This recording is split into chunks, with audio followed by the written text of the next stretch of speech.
How to get a void check on online Bank of America. Hey guys, let's get started. So if you want to get the void check, first of all open any of your browser. On the search bar type in Bank of America.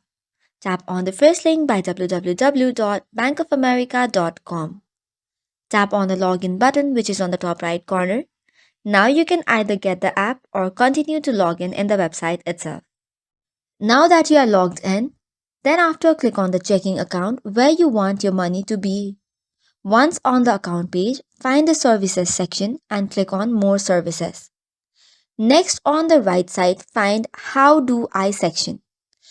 Then you have to click on set up direct deposit.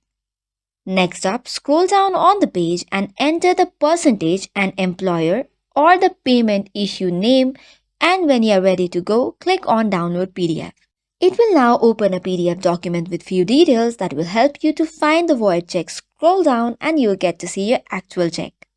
As you may also notice, there are void letters on it. So now you can send this document or print it. Then you can either provide this document or cut out the check.